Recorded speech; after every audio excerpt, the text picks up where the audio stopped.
The first sound was a crack, then another. A sharp, brittle chain of breaking bones echoed through the chamber, bouncing off the alloy walls until even the machinery seemed to hesitate. The Dominion soldiers, tall, silver-skinned, bred for grace, collapsed one after another, their bodies folding like fragile sculptures. Commander Elias Ward stood behind reinforced glass, silent and still. His eyes tracked the carnage below, the once proud Threxian warriors thrashing under their own weight. A single line on the monitor pulsed, 1.0 G, Earth standard gravity. The aliens had wanted a demonstration. Now they had it. Behind him, Overseer Corral Ventor turned sharply, disbelief rippling across his elongated features. "What have you done to them?"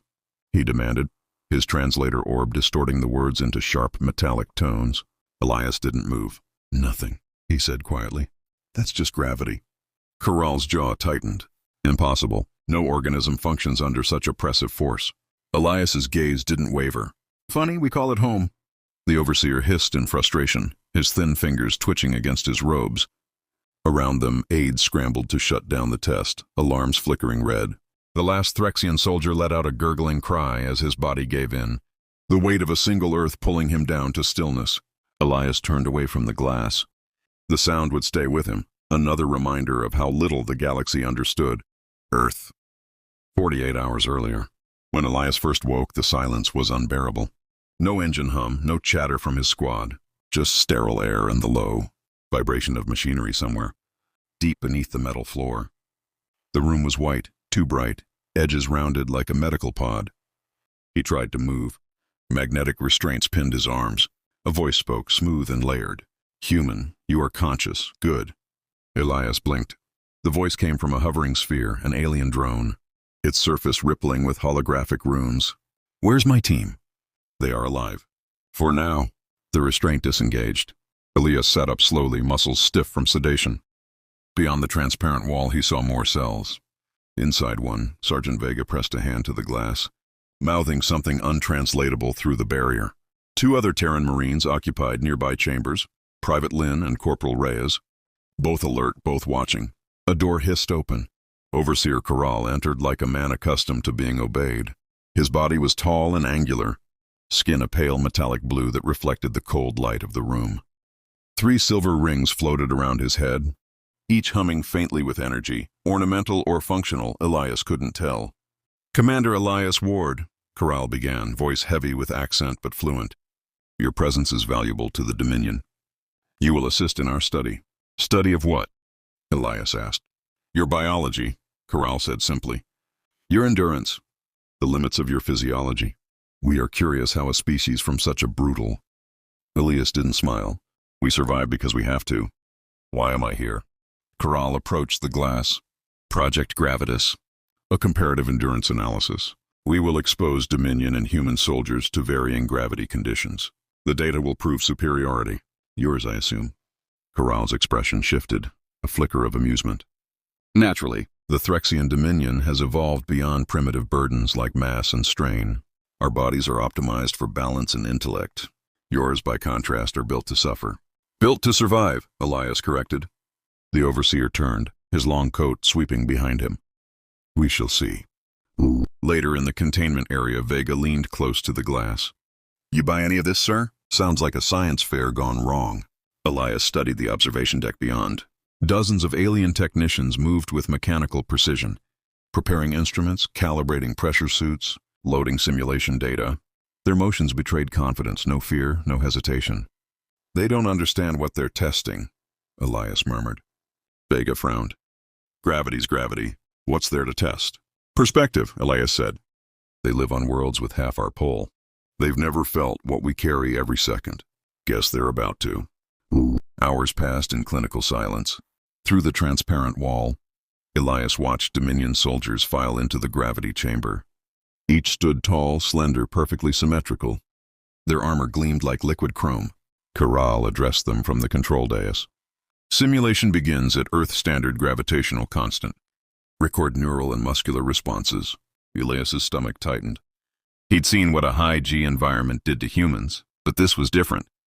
These aliens weren't built for strain. They were built for elegance. The chamber lights dimmed. A hum filled the air as the artificial field engaged. At first, nothing happened. Then, tremors. One soldier's knee buckled. Another groaned, trying to steady himself. Muscles spasmed. The hum deepened, and suddenly the soldiers dropped. One, two, then all.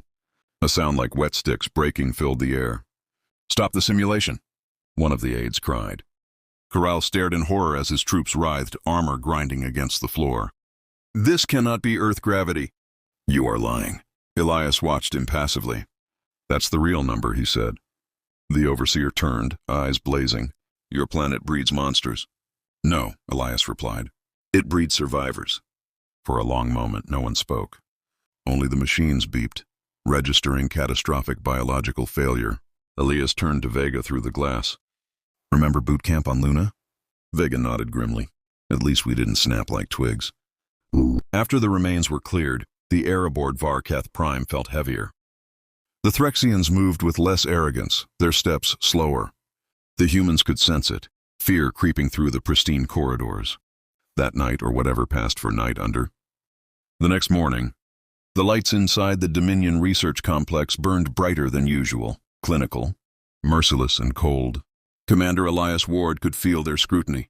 Every lens and drone in the chamber tracked him and his 3 surviving Marines. Each human was fitted with biometric sensors, heart rate bands, and magnetic tethers that hummed faintly with containment energy.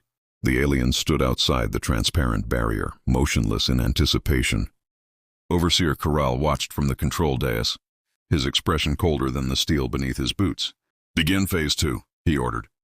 The hum of the gravity engines returned, low and steady, like the breath of some buried giant. Elias felt it immediately. The air thickened, pressing down with invisible weight. His lungs resisted the pull. His muscles clenched instinctively to stay upright. 2.5 G, one of the Threxian scientists announced. "Sustained exposure test commencing." Private Lynn grimaced beside him, sweat already streaking her temple. "Feels like I've got my whole kit on my chest," she muttered. "Breathe slow," Elias said. His voice came out heavy, the air itself dragging it down. "Don't fight it, adjust to it." The soldiers straightened as best they could, bracing against the reinforced floor. The Dominion officers murmured to each other in disbelief. "Impossible," one hissed. "Their organs should rupture under this strain." But the humans endured. Sergeant Vega grunted, forcing a grin through the strain. "Guess no one told our organs." The overseer's eyes narrowed. Increased to 3G. The hum deepened. The pull grew savage. Elias felt the weight crush against his ribs, pinning his breath inside his chest. His heart pounded, fighting its own body. But his feet stayed planted. He looked at his squad. All 3 were still upright, barely, but upright. Lynn's knees trembled, Reyes's jaw locked. Vega's neck cords stood out like cables. Elias spoke between shallow breaths. "Steady, stay vertical. Gravity's just pressure, it's nothing new." Outside the glass, Corral's aides began to panic. They should be unconscious by now. Their blood should pool, their vision collapse. Corral silenced them with a raised hand. His gaze never left Elias. "How?" Elias forced a smirk through the pain. "Training, and a lifetime of carrying the world on our backs." Vega barked a laugh that turned into a wheeze. "And the occasional bad breakfast?" The overseer didn't smile. "Increased to 4G. The technicians hesitated. "Overseer, structural limits." "Do it." The hum spiked. Elias's body screamed.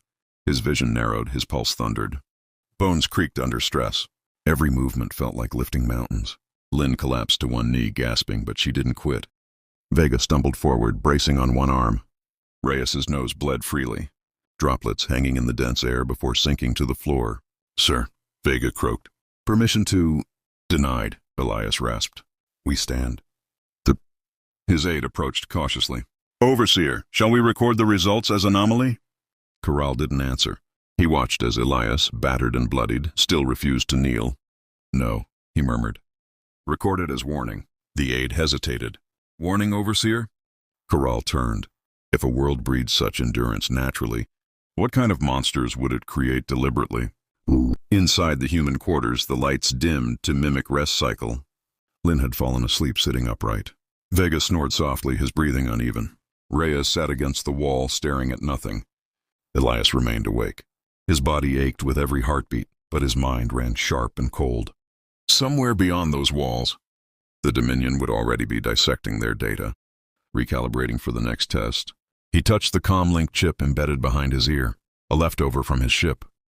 Static greeted him. No connection, no signal. Then faintly a crackle. "Ward, you copy?" Elias froze. "Say again?" Static, then a distorted whisper. "This is Talon 9.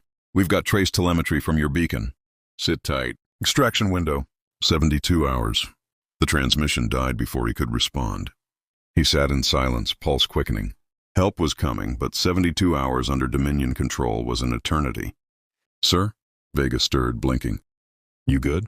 Elias glanced at him. "Better than them," he said. The following day, Corral returned to the containment bay. This time he brought no guards. His tone was measured, curious. "You should not be alive." Elias met his eyes. "You keep saying that?" The overseer approached the barrier. "You confuse endurance with superiority. Pain is not strength, it is inefficiency." Elias stepped closer. "Tell that to the species that outlived its own predators." Corral's rings flared softly. "You believe survival is victory. It's the only victory that matters." The alien studied him, eyes narrowing. "Perhaps your resilience is less biological and more psychological." Elias tilted his head. "You think it's just willpower?" Corral gestured toward the control console. "Tomorrow we test that theory." Vega muttered under his breath. "Great, can't wait." Elias didn't reply. He kept his gaze on Corral until the overseer turned and left. The door hissed shut, leaving silence behind. Reyes exhaled slowly. "Sir, what's he planning?" "Something new," Elias said. "Something worse." He looked up at the ceiling, where the hum of the gravity engines pulsed faintly through the walls. He knew the next test wouldn't be about endurance. It would be about breaking them from the inside out. Still, a faint smirk touched his lips. The Dominion had no idea how stubborn humans could be. Outside, the storm bands of Jupiter swirled endlessly, their vast pressure shaping everything beneath them. It reminded Elias of home, of oceans, mountains, and gravity that never gave an inch. He whispered to himself, almost a promise. "Let it come." Elias raised his head slowly. "You called us subjects, but you've been studying the wrong thing." He pointed weakly toward his chest. "You can measure gravity, but you'll never quantify will." The overseer's rings dimmed as if in uncertainty. For the first time, his voice carried something human. Hesitation. "You believe defiance is strength?" "I believe strength is choosing to stand when everything says you shouldn't." Corral stared for a long moment, then turned sharply to his aides. "End the session. Contain them. No further tests until I review the data." The room emptied quickly. Only the hum of dying energy remained. Hours later, in the cell block, Vega paced with a limp. "Sir, I saw—" "I don't even know how to explain it. I felt your memories." Elias leaned against the wall, exhausted but alert. "Same here." They linked our neural patterns. Didn't expect them to reinforce each other. Lynn rubbed her temples. "Whatever they did, it didn't just connect us. It synced us. I can still feel it, like we're still linked somehow." "Good," Elias said quietly. "That's our edge now." Reyes frowned. "Edge? Against what?" Elias glanced at the ceiling, where faint vibrations hummed through the metal. "Against whatever's coming next. They're not done, and neither are we." In the upper observation deck, Corral replayed the data feed. The readings contradicted every Dominion model. The humans had converted psychological distress into neural synchronization. He couldn't decide if it was brilliance or madness. His aide stepped closer. "Overseer, shall we proceed to Phase 4? Corral didn't answer immediately. His eyes lingered on Elias's face, frozen on the monitor, jaw set, defiant even in exhaustion. "No," he said at last. "Not yet. They must understand we are not their captors." The aide blinked. "We are not?" Corral's tone dropped. "If they continue to adapt, we will need them." Back in the cell, Elias sat in silence, tracing faint burns along his wrist from the neural cuffs. His body trembled from exhaustion, but his mind was crystal clear. The link had shown him more than his team's memories. It had shown the Dominion's weakness, arrogance, dependency on control. Lynn broke the quiet. "Sir, why do you think they stopped?" Elias looked up. "Because they're starting to realize they might lose control." Vega gave a dry laugh. "Then let's keep pushing." Elias nodded slowly. "That's exactly what we'll do." He leaned his head back against the cold wall, feeling the ship's artificial gravity pressing gently against him. For the first time it felt light. Not because the force had changed, but because he understood it now. Gravity wasn't just pull. It was connection, weight that bound everything together. He whispered, more to himself than the others. They wanted to see how far we could bend. Let's show them how far we don't. Outside, the vast storms of Jupiter rolled in endless silence, their red eye unblinking. Inside the Chapter 4. Gravity of Consequence. 1,000 words. The Dominion vessel Varketh Prime drifted in the upper atmosphere of Jupiter, cloaked beneath the planet's massive storms. Its hull pulsed faintly with energy, the faint blue shimmer of containment fields rippling across its surface. Deep inside, human prisoners sat awake, not from fear, but from anticipation. Commander Elias Ward had stopped counting hours. His body still ached from the neural test, but his mind burned with purpose. The link between him, Vega, Lynn, and Reyes still faintly pulsed, an unspoken awareness connecting their thoughts. It wasn't constant communication, but flashes of instinct and emotion. He could feel Vega's restless pacing before hearing it, Lynn's steady focus, Reyes's quiet resolve. They were waiting for his word. In the observation deck above, Overseer Corral stood before the holographic feed. He watched the humans through the lens of his own uncertainty. His entire doctrine, the Dominion's foundation, was built on superiority through refinement, on the idea that evolution meant eliminating pain and struggle. But these humans thrived on both. His aide approached. Overseer, the Council demands immediate results. They consider the experiment compromised. Compromised? Corral turned, voice sharp. We have witnessed adaptation beyond our scope. That is not failure, it is revelation. The aide hesitated. They believe you've lost objectivity. Objectivity? Corral's tone turned quiet, dangerous. No, I found truth. These creatures embody what our empire forgot. Pressure creates strength. He looked once more at the feed. Elias sat perfectly still, eyes open, posture calm. Even confined, the human radiated command. Corral whispered to himself. If gravity forged them, perhaps we've been floating too long. In the cell below, Elias spoke softly. 3 guards outside, automated drones along the corridor, gravity controls tied to the main reactor. Lynn nodded. We can disrupt the link if we overload the feedback from our biometric cuffs. Reyes frowned. That'll fry every sensor on this deck, and us maybe. Vega cracked his knuckles. We'll live. We always do. Elias smirked faintly. Exactly. Let's give them one last lesson. The plan unfolded quietly. Lynn rerouted her cuff's circuit, sending a pulse through the neural grid. It spread across the connection like a spark through a fuse. The sensors glitched, lights flickering red. Alarms blared. Drones whirred to life, then froze midair, caught in electromagnetic interference. Elias stood as the door's magnetic seal disengaged with a faint hiss. He stepped out first, followed by Vega, Lynn, and Reyes. The corridor stretched ahead, lit by the stuttering glow of emergency lights. Lynn, override the lift protocols, Elias ordered. Already on it. Vega leaned against the bulkhead, rifle stolen from a fallen guard. Feels good to be upright again. Elias's tone stayed even. Chapter 4. Gravity of Consequence. 1,000 words. The Dominion vessel Varketh Prime drifted in the upper atmosphere of Jupiter, cloaked beneath the planet's massive storms. Its hull pulsed faintly with energy, the faint blue shimmer of containment fields rippling across its surface. Deep inside, human prisoners sat awake, not from fear, but from anticipation. Commander Elias Ward had stopped counting hours. His body still ached from the neural test, but his mind burned with purpose.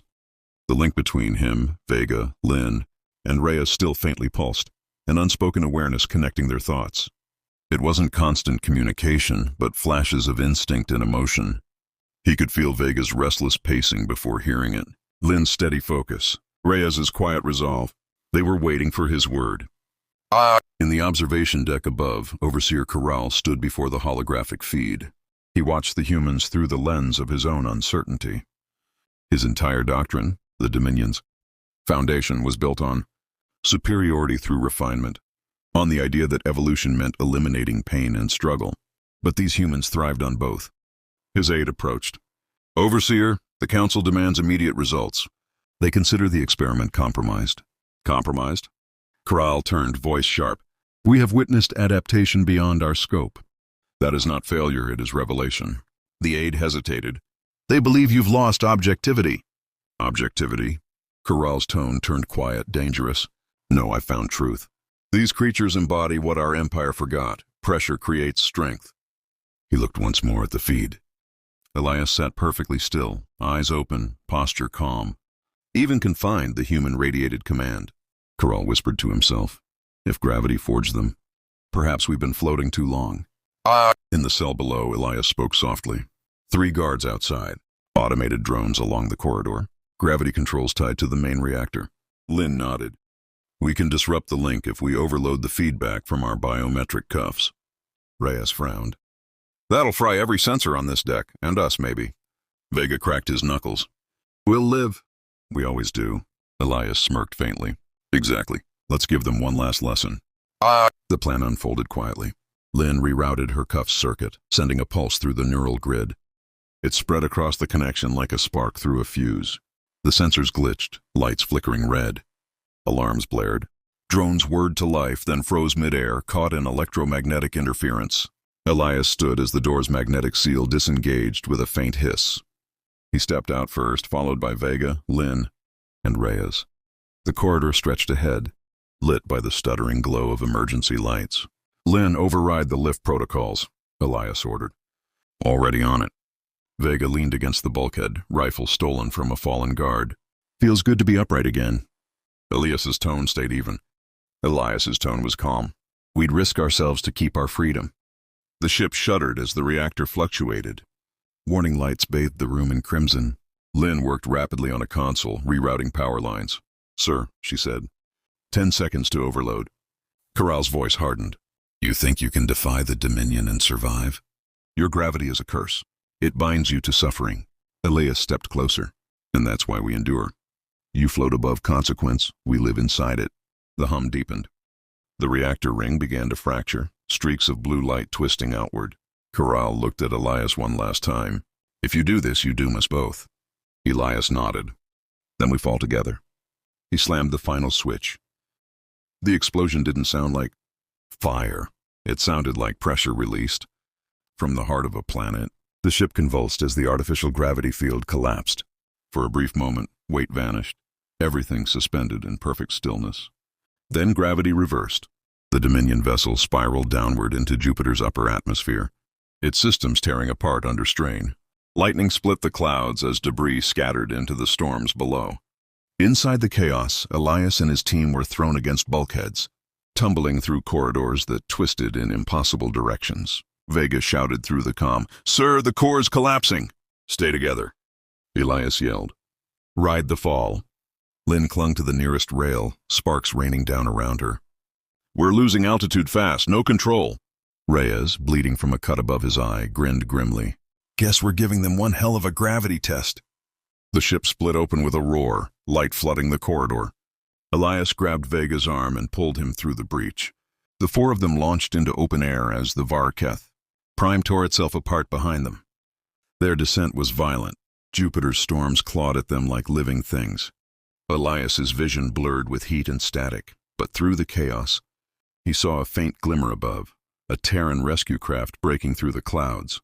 Talon 9 to ground team, a voice crackled over comms. We've got visual on your beacons, brace for retrieval. A beam of light swept across the storm, locking onto their falling forms. One by one, the humans were caught in its pull, yanked toward the ship through roaring winds. Elias was the last. He looked down once more at the massive, dying Dominion cruiser spiraling into the gas giant's depths. Then up, toward the waiting light. For the first time in days, he smiled. Hours later, aboard Talon 9, the medbay hummed softly. Vega slept under sedation. Lynn's arm was in a sling. Reyes sat quietly watching Jupiter's glow fade through the viewport. Elias stood alone near the observation deck. Corral's words still echoed faintly in his mind. You doom us both. Maybe so, he thought. But survival wasn't always about escaping destruction. It was about redefining it. Captain Mora approach.